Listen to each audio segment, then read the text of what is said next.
Shri Krishna Chaitanya Prabhu Nityananda Shri Advaita Gadadhar Shivasadi Gaur Bhaktivinoda Hare Krishna Krishna Krishna Hare Hare Hare Rama Rama Rama Hare Hare Mahaprema Purabhibhu Nimakshadya Dosha Purusha Gumte Gana Sadasa Sadasa Prashishra Bhagavan Vachamsime Om Namo Bhagavate Vasudevaya Om Namo Bhagavate Vasudevaya Om Namo Bhagavate Vasudevaya Om Namo Bhagavate Vasudevaya Om Namo Bhagavate Vasudevaya Om Namo Bhagavate Vasudevaya. We continue reading Canto 8, Chapter 12 of Srimad Bhagavatam, Mohini Murti bewilders Lord Shiva, Text 11. Satvam samihitamadaastiti janmanasham Satvam samihitamadaastiti janmanasham Satvam samihitamadaastiti janmanasham Satvam samihitamadaastiti janmanasham Bhute hitam cha jagato bhavabandha moksha Bhute hitam cha jagato bhavabandha moksha Bhute hitam cha jagato bhavabandha moksha Bhute hitam cha jagato bhavabandha moksha Vayur yadha visatikham cha charakyam Vayur yadha visatikham cha charakyam Sarvam tat atma kataya Vagamo Varunse Sarvam tad atma kataya vagamo varunte. Sarvam tad Atma Kataya Vagamo Varunse Sarvam tad atma kataya vagamo varunte. Sattvam Samihitamada Stiti Janmanasham Sattvam samihidamada stiti janmanasham. Bhute Hitam Cha Jagato Bhavabandha Moksha Bhute hitam cha jagato bhavabandha moksha. Vayuryata Vishatikam Cha Characharakyam Ayurveda vishatikam cha characharakyam. Sarvam Tatatma Kataya Vagamo Varunse Sarvam tadatma kataya vagamo varunte. Sattvam samhitamadisti janmanasam Sarvam Samihitamada-stiti janmanasham Bhutehitam cha jagato bhavabandha moksho Bhutehitam cha jagato bhavabandha moksho.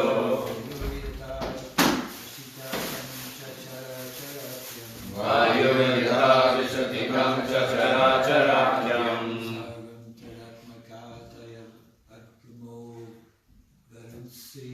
Sarvam tadatmakataya vagamo varunse. Sattvam samihitam adasidi janmanasham Sarvam Samihitamada-stiti janmanasham Bhute hitam cha jagato bhavabandha moksha Bhutehitam cha jagato bhavabandha moksha. Ayuryata vishatikam cha characharakyam Vayurita vishatikam cha characharakyam. Sarvam tat atmakataya vagamo varunse Sarvam tadatmakataya vagamo varunse. Sattvam samihitamadastiti janmanasham. Sarvam Samihitamada-stiti janmanasham Bhutehitam cha jagato bhavabandha moksha. Bhutehitam cha jagato bhavabandha moksha Vayuryata vishatikam cha characharakyam. Vayuryata vishatikam cha characharakyam Sarvam tad atmakataya vagamo varunse.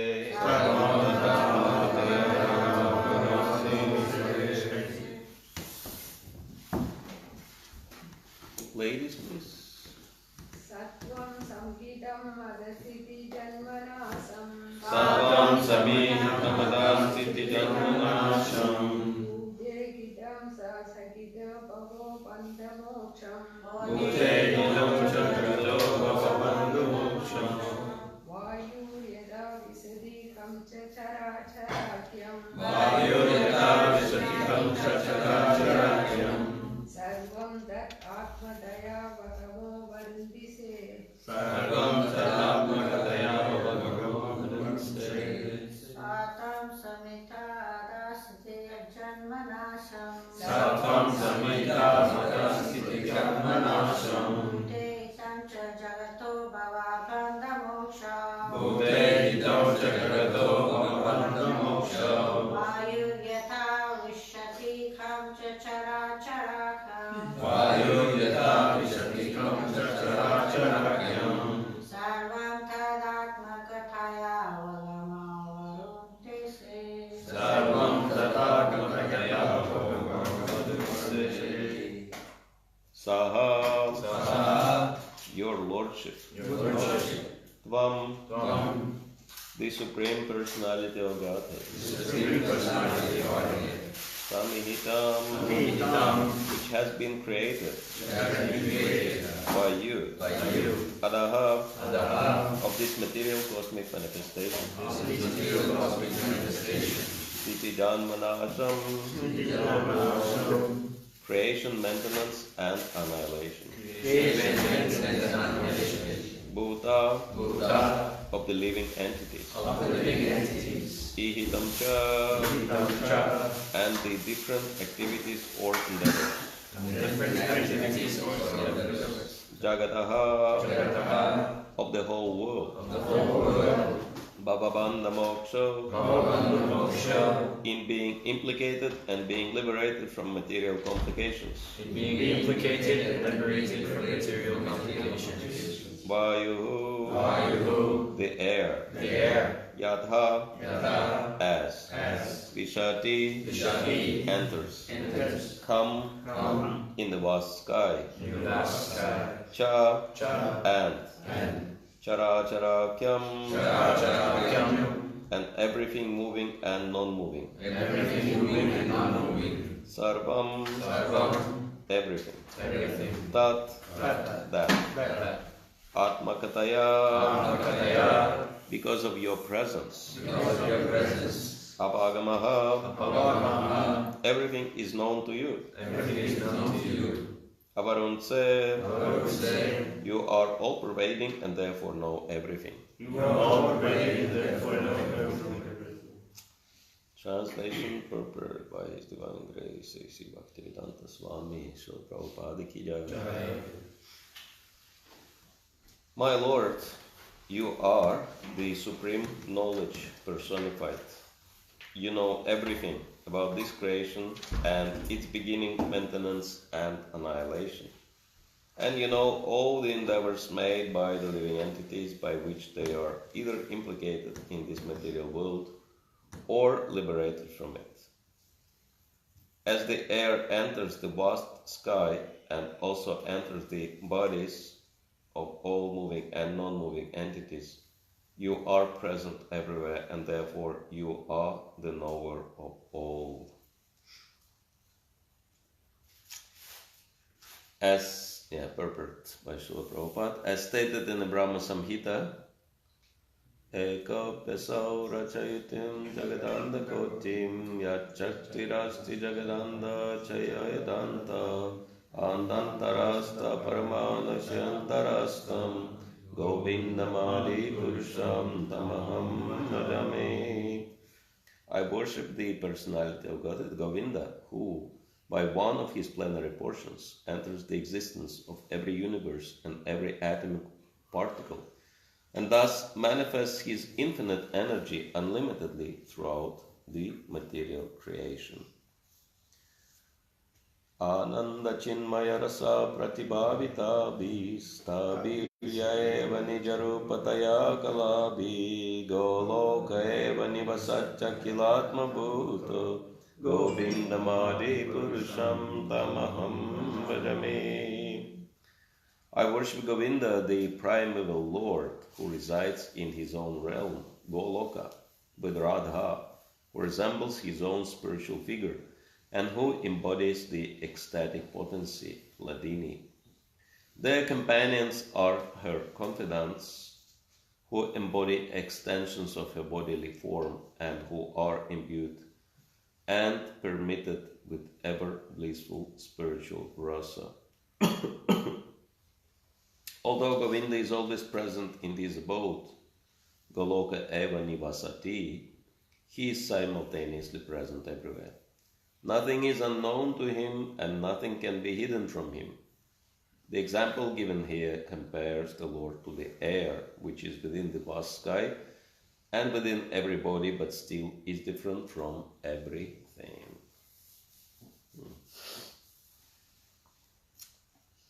Sattvam samihita mada stiti jan manasham bhute hitam cha jagato baba bandha moksha vayuryatha vishatikam cha charachara kyam sarvam tatatmakataya bhagamo varunse. My Lord, you are the supreme knowledge personified. You know everything about this creation and its beginning, maintenance, and annihilation, and you know all the endeavors made by the living entities by which they are either implicated in this material world or liberated from it. As the air enters the vast sky and also enters the bodies of all moving and non-moving entities, you are present everywhere and therefore you are the knower of all. So this is one more glorification from Lord Shiva. He's glorifying the Supreme Lord. And we will learn why he is doing so. Everything has its reason. Tomorrow he will tell us why, what he wants. Because, if you glorify someone, then naturally they will ask, what do you want? So everything has motive behind. But this is a very wonderful glorification. And basically he describes the Lord as being all-pervading and all-cognizant, we can say. And of course, this is very authorized, bona fide glorification, because this is what the Supreme Lord also says about himself in the 9th chapter of Bhagavad Gita, text 6, and 9th chapter is the most confidential knowledge. Krishna says, Yatha kashastito nityam vayu sarvatra gomaham tadha sarvani bhutani matstanit upadharaya. Understand that as the mighty wind blowing everywhere rests always in the sky, all created beings rest in me. So, yeah. Everything is within the Lord, and He is the knowledge personified, and He knows everything.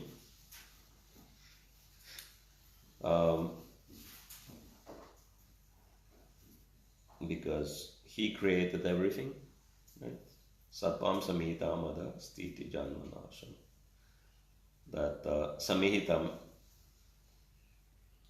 means being created. So Krishna is the original creator. Even though he is not doing that himself, it says that in Upanishads are explaining that he has nothing to do, right? Not that he's like bored to death. But he has no duty or obligation, right? Basically, he has no job. Right? But there is a huge difference between someone who is unemployed and someone who doesn't need to be employed. Right? And so Krishna belongs to the second category. He doesn't need to be employed because he doesn't depend on anything or anyone for his maintenance. He is self-sufficient.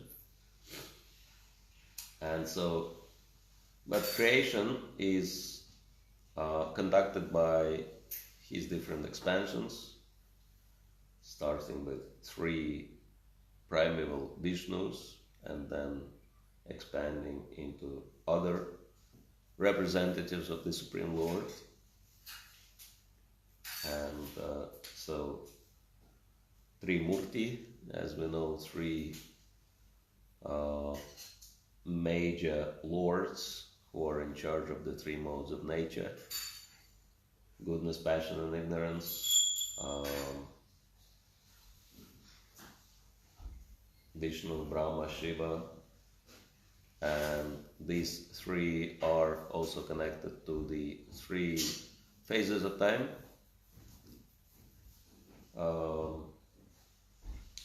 Present, future, and past. And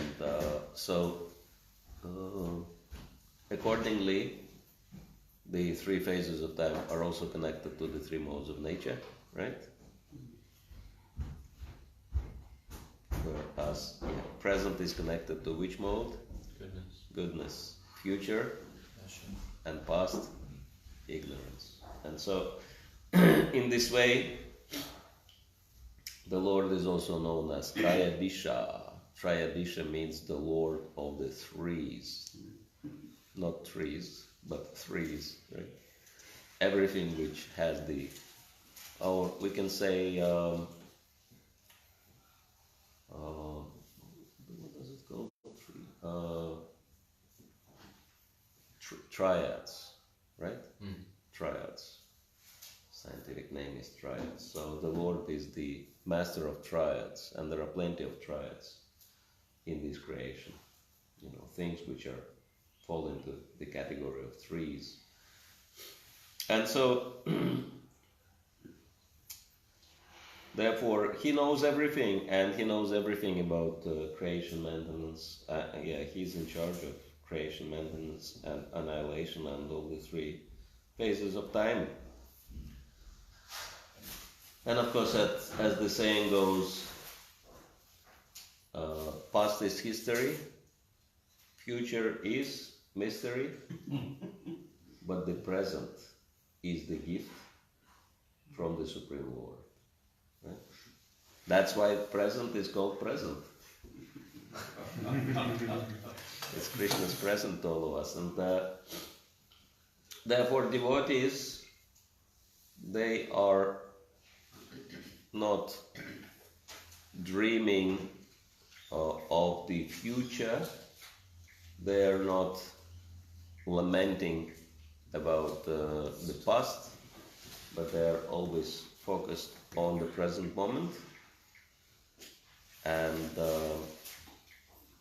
they do whatever it takes to please the Supreme Lord, because they know that the future is bright, so they don't worry about it, because they are working on fulfilling the plan of the Supreme Lord. And so this is one of the aspects which is also explained here. Bhute hitamscha jagato bhava bandha moksha.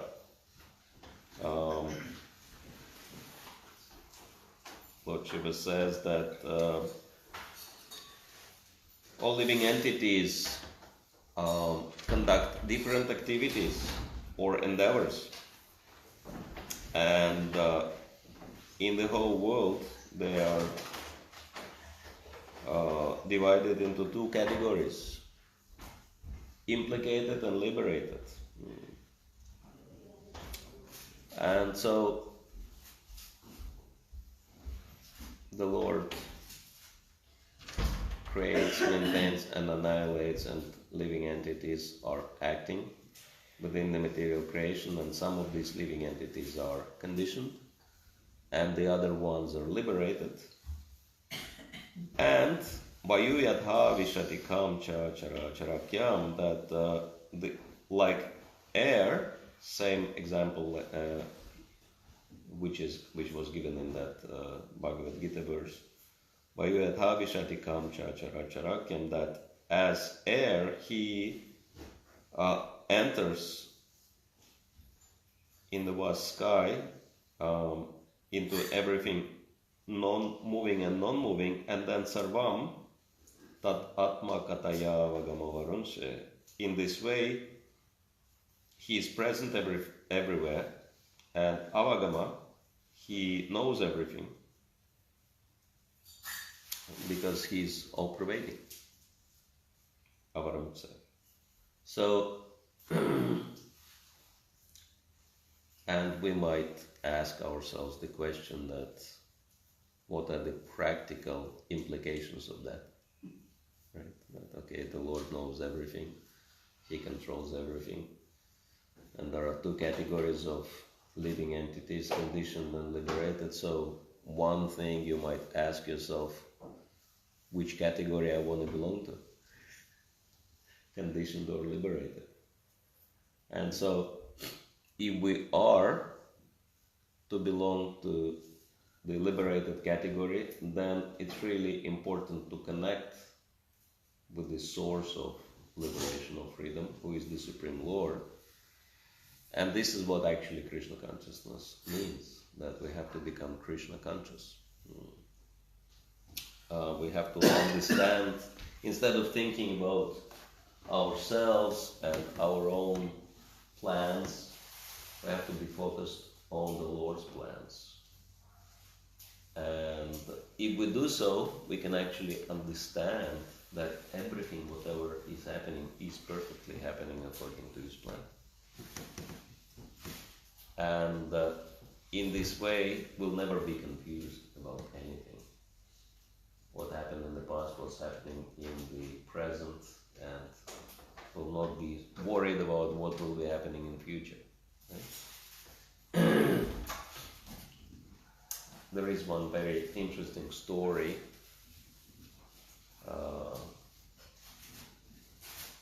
about one sweeper who was a great devotee of Krishna, and he was coming to the temple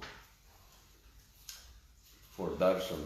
And one day he was taking darshan of the Supreme Lord, and like, of course we worship Radha Krishna, and there are many temples of Narayan, Lakshmi Narayan, but sometimes there are temples where Krishna is by himself, like Radharaman, or a few temples in Vrindavan like that. Banki Bihari is also by himself. So there are temples like that where Krishna is just by himself. And so this was one of those temples. And so this sweeper, one day he was taking darshan of the Supreme Lord and looking at him, and he was thinking,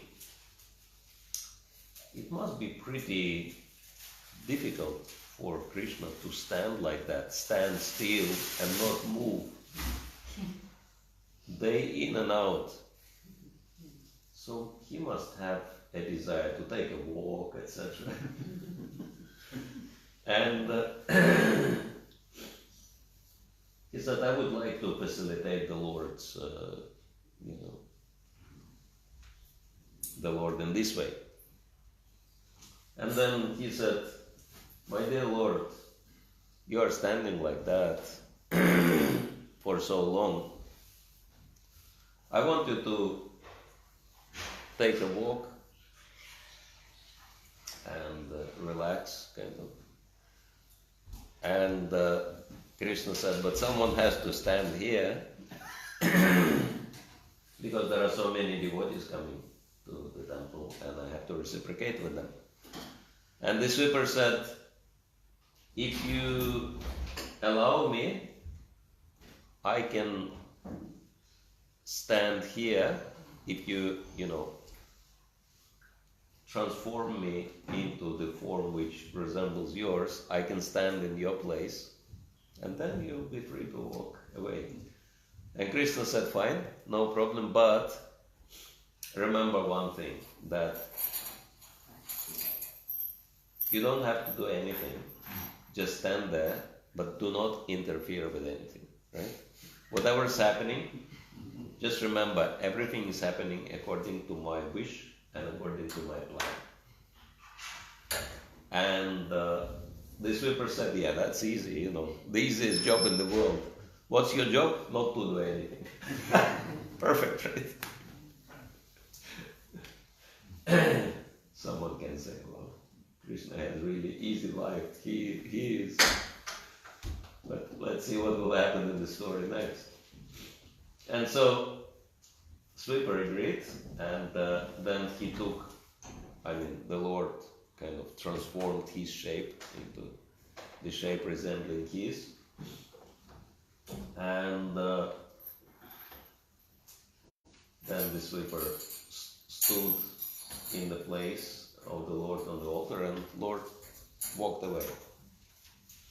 And so the next thing happening after that was that there was one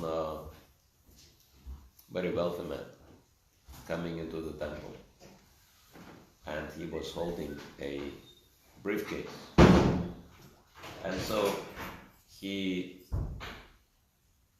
placed the briefcase on the floor and he bowed down to the Lord, and he said, my dear Lord, now I'm going for a very important business meeting, and I'll have to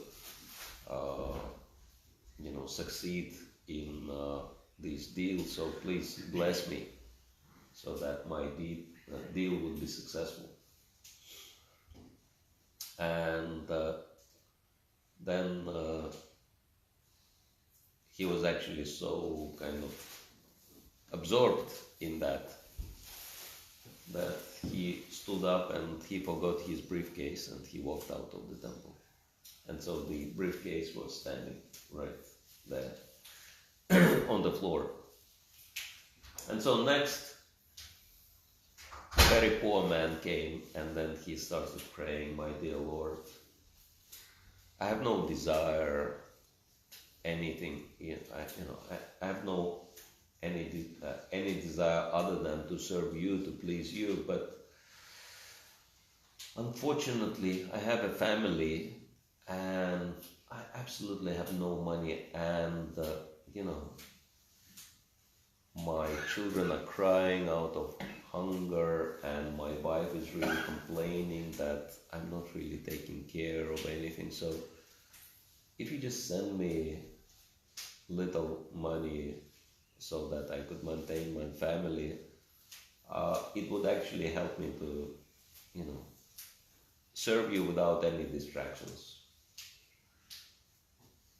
And he bowed down to the Lord, and then he saw the briefcase. And there was no one in the temple. And he was like thinking, what's in the briefcase? So he opened it up, and it was full of money. And he said, wow, my Lord, thank you very much for fulfilling my desire so quickly. So he took that briefcase and he walked away. And then, of course, the sweeper was like looking at all this and thinking, wow, that's interesting. And then the third person who entered the temple was a captain of the ship. And he bowed down to the deity, and he said, my dear Lord, I'm going for a sea journey, and please give your blessing so that my journey would be successful. And then he bowed down to the Lord, but right at that moment, the police entered the temple, followed by that businessman who left his briefcase, and then he saw that there is no briefcase and that there is only this captain, and he said, I left the briefcase right there, but it's not here now. And there was no one in the temple, so this must be the man who stole my money. And police approached the captain, and he was saying that, did you steal the money? And the captain said, what money? I have no idea what are you talking about. I just came here for darshan. And police said, well, this businessman left his money here, so there was no one in the temple, and now you are the only one in the temple, so you must have seen the briefcase. And he said, no, I never saw the briefcase. And the businessman said, probably he had his companion who went with the money, and now he's standing here and pretending that he has no idea of what's happening. And so I think he must be arrested. And the police said, okay, it's very suspicious, so we have to arrest you and interrogate you. And they put handcuffs on the captain, and the sweeper was standing on the altar, and it became too much for him. And he said, it's injustice that actually this man is innocent, that it was not him who took the money, there was one other poor man before him, and he took the money. And then, the businessman looked at the sweeper, the deity, and he said, is a deity talking? I never heard of this thing. So, I don't think so. I think this is this captain. He is, some people have this master this art, they can talk without opening their mouth. Ventriloquism. Huh? Call it ventriloquism. Throwing the voice. Ventriloquism is the word. Ventriloquism, yeah. So I think this is what he is doing. So I think this is the proof that he is the culprit. And so we have to take him and interrogate him. So, despite of the effort of the sweeper to interfere, nothing happened. So the captain was arrested. They didn't believe him. And so the sweeper was standing there, very sad. And then Krishna came back. And he said, "How did it go? Was everything all right?" And the sweeper said, "No, unfortunately it didn't go very well because this is what happened. And I cannot understand how this injustice could take place."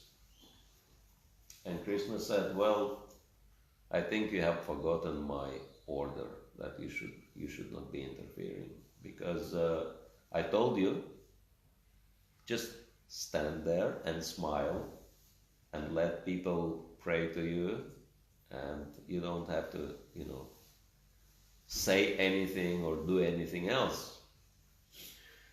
But the sweeper said, "But how could I tolerate such an injustice? Innocent man suffered as a result." And Krishna said, "No, it was all my plan, because the businessman who came first, he actually wanted to, do illegal business. And as a result of this business, he would suffer a lot. And so it was my mercy that I deprived him of the money, and so he could not do this criminal transaction. And because he is still my devotee, and he would be spared from the trouble. And this money made him a little bit too proud of himself, and so he wanted to make more money by illegal means. So I helped him to become free from that problem. But then the poor man, he's actually my very sincere devotee, and I know that he gets the money, he will be only using that money in my service. So I arranged so that he would get the money. Now that businessman, the sweeper said, "It's all right, but what about the poor captain?" And Krishna said, "Well, that captain, he prayed to be safe in the journey, but actually his ship is meant to sink on the very first day of the journey. But I arranged things in such a way that he would be held in the jail for a day, interrogated, and then there would be no evidence that he did anything wrong, and they would let him go, but the ship would actually go ahead without him. They would find a replacement captain for his ship. And the ship will sink, but he will be safe. And so, therefore, I know what I'm doing." But you don't know, because you are limited jiva, and so you cannot understand my plan. And therefore, the only thing you have to have is faith in me. Faith that I know what I'm doing and everything is all right. Everything is happening according to the plan. And so that's the difference between devotional attitude and materialistic attitude. Materialistic people, they think we have to control everything. But then things are always going out of control. And so materialistic people, they become very worried about it. But devotees, they know that everything is in Krishna's hands. And that's why they trust the Lord. And this is where the detachment comes from. Detachment means that you do not worry about the results, right? Because results belong to Krishna. And Krishna knows what he is doing. And that's why devotee is acting as he is obligated. He is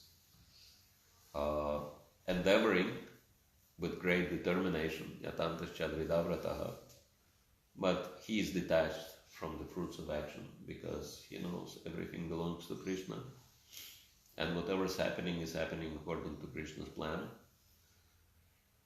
and ultimately his plan is to help everyone to become Krishna conscious. Alright, so anyone has any questions, comments? Yes. I have a question on this point. Like many times we see devotees, they're not able to follow the rules and regulations given, like they haven't fallen down on, or even to the point of like we see people, they're doing so much sinful things, like killing cows. So can you say that this is also the plan of the Lord for the ultimately for the purification? Yes.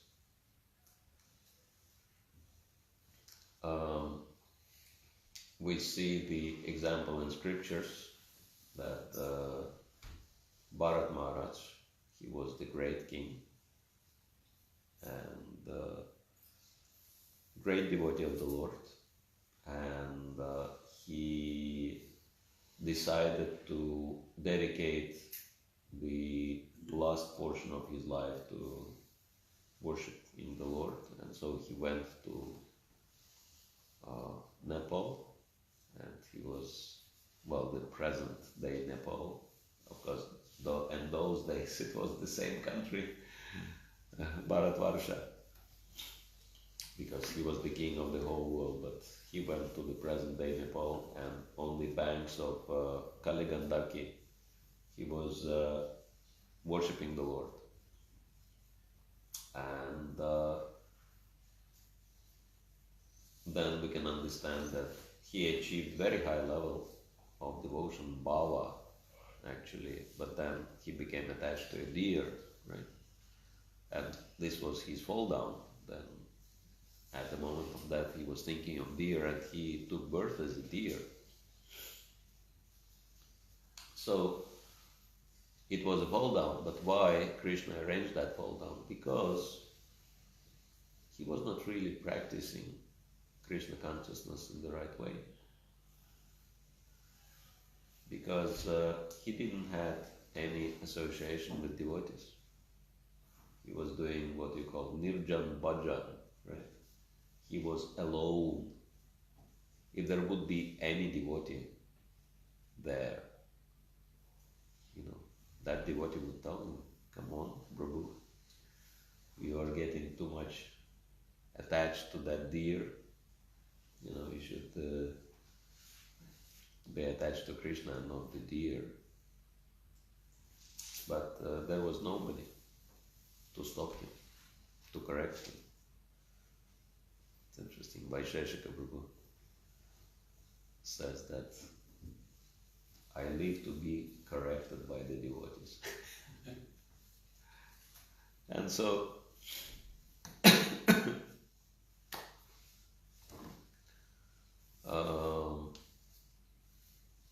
Sadhu Sangha,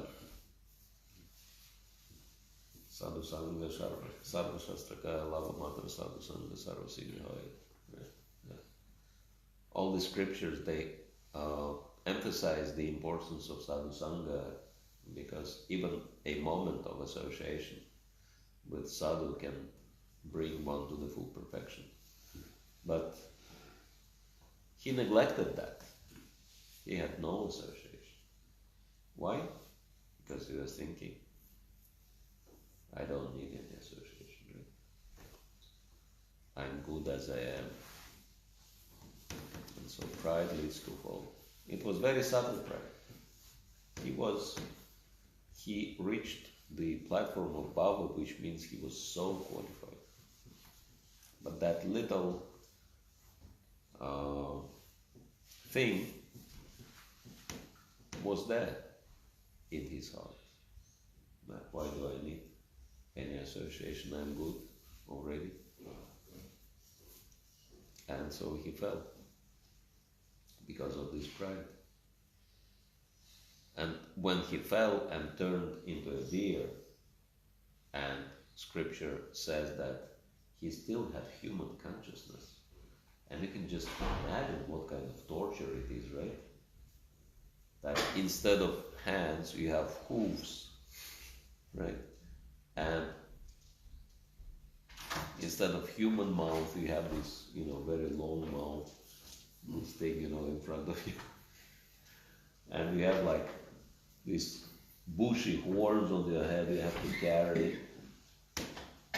And you have to walk on your four, and you have to eat only grass, and that's it.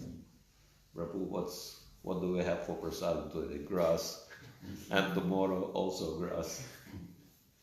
Is there anything else? No, not for you. For you, this is like diet for life, only grass. I mean, he must be so miserable, having human consciousness and having to tolerate this deer's body. But he realized his mistake. And what was the next thing he was doing? Like as a deer, when he was a human being, he had so many opportunities for devotional service. He could chant japa, he could do kirtan, he could associate with devotees, he could do so many, vast variety of devotional services. But as a deer, he was so limited, and he couldn't even chant. But one thing he could do, he could listen, right? That was the only option open to him. And so he was capitalizing on that, and he was actually going to the ashram and listening to the sadhus, listening to Harikatha. And very quickly he left this deer's body because it was so, impractical. Animal's body is very impractical for devotional service. And then after he became Jad Bharat, then he achieved perfection. But then he was extremely humble when he became Jad Bharat. So we can see that what leads to the fall? What Prabhupada was saying? Pride leads to the fall, yes. And so when we become fallen, what happens? We become humiliated, so we become humble. And so once we become humble, then we can actually advance in Krishna consciousness. Trinada Pisu Nishinata Rora Pisa Ishnu Namani Namanana Kirtanya Sudahari. Right? One who is more humble than the blade of grass. One who is more tolerant than the tree. Devoid of all sense of false prestige and always ready to offer all respects unto others without expecting any respect. Only such a person can chant the holy names of the Lord constantly. So, yes. Fall downs have specific, purpose behind. Yes, it's also, indirectly it's Lord's arrangement through the agency of His illusory energy to teach us very important lessons. Answering your question. All right. Anyone else has anything else? Any comments?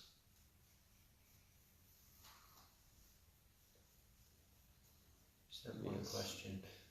In regards to this verse you quoted, Sadhu Sangha, Sarva Shastra Koi, the glories of being around the sadhus, oftentimes in our own lives, or I've seen in my life, when we're actually around a sadhu, if we're around them for too long, then at least, yeah, because I'm a neophyte, familiarity breeds contempt. How do we avoid this, and how do we keep that vision that this person really should be seen with awe and reverence and some sort of spiritual love? I know you spent a lot of time with Srila Indradyumna Maharaj. I don't know if that was ever a thing, but I've also heard from a lot of people that spent time with their gurus that they grappled with this. And we even see with Prabhupada's time, many of his servants. Yeah.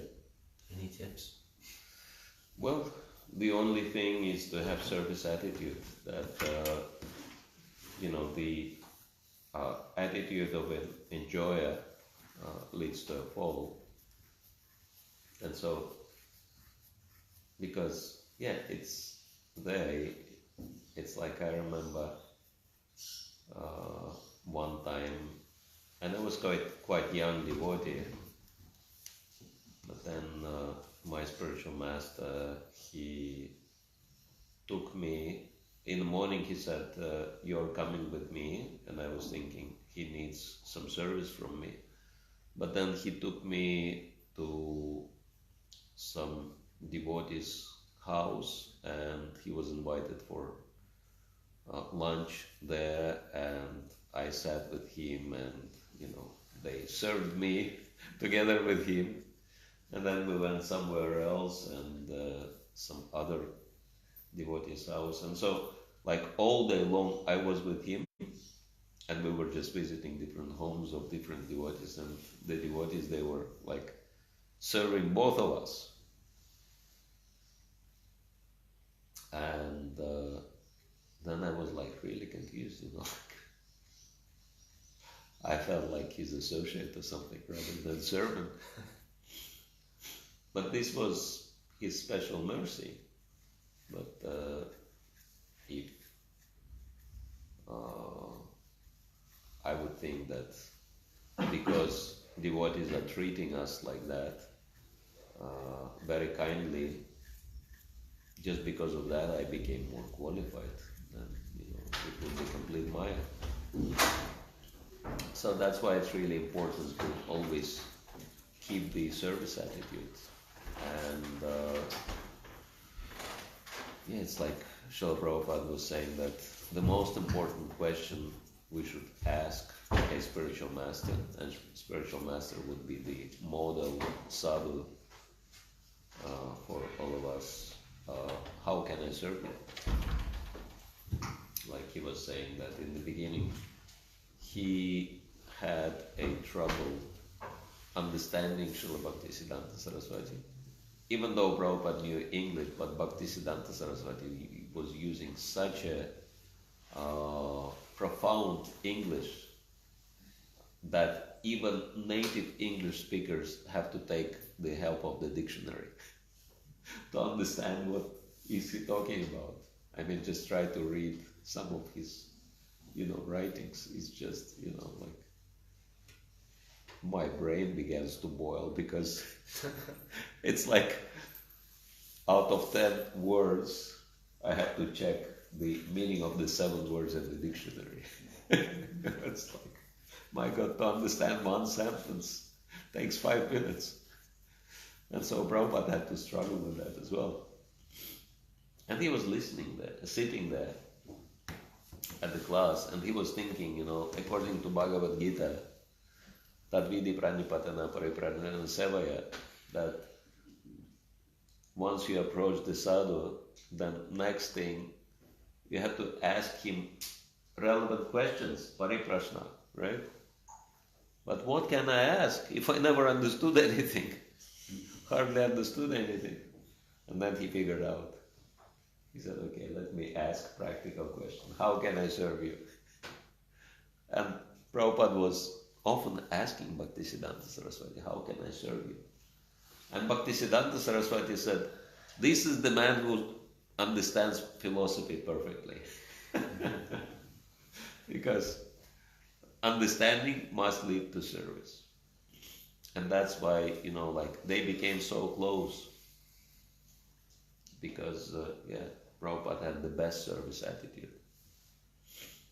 And so, we can, the main benefit we get from sadhu sangha is listening from sadhus. And this should be the purpose of our questions, that we have to have desire to serve. And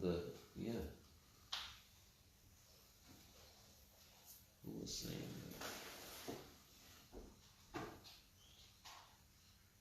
I was listening. Oh yeah.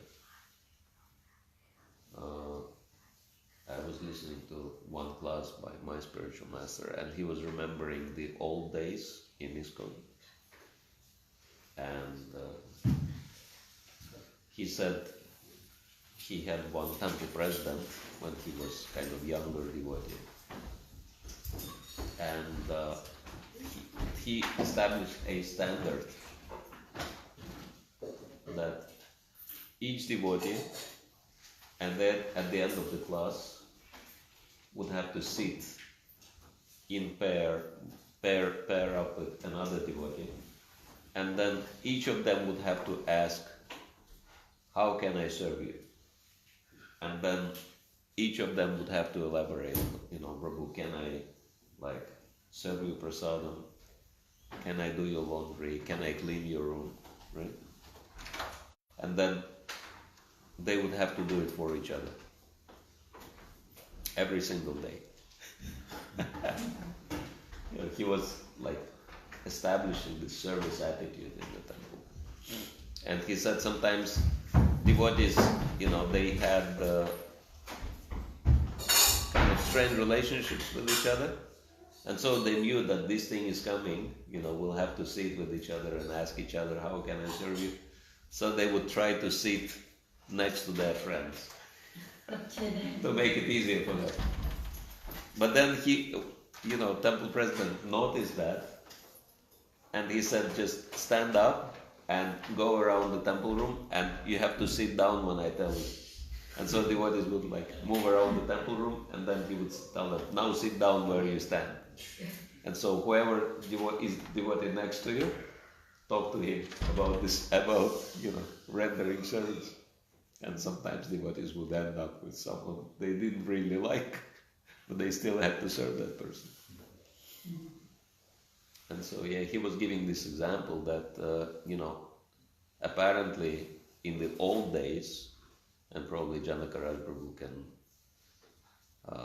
tell us about this more. In the old days, there was much more kind of developed service attitude, that this was stressed. Yes? Was that your experience? Yeah, perhaps. We were told every day to offer our obeisances to every devotee. Yeah. Yeah, maybe that was true. Yeah. So probably in some temples it was more highlighted than in the other temples. Yeah. But that was an interesting experience. He shared that, that serving each other, because it's kind of interesting. For example, you clean your room and you just do it for yourself, right? Unless you have a deity or something in your room. You just do it for your benefit. And the other devotee is cleaning his room. He's doing that for his own benefit, right? So you don't really advance by doing that. Well, maybe you increase goodness, but it's kind of material. But if the same two devotees, instead of cleaning their own rooms, they clean each other's rooms, the result is the same, but then it becomes transcendental. It becomes serving Vaishnavas, right? Vaishnava Seva. So it's like you do the same thing, but you do it differently, and then it helps you advance in Krishna consciousness, right? So anyway, the point is that there has to be service attitude. Very strong service attitude. And then if you serve, if you humbly serve, then there are much less chances to develop that familiarity. Yeah. Answer? Yeah, thank you. All right. Hare Krishna. Thank you.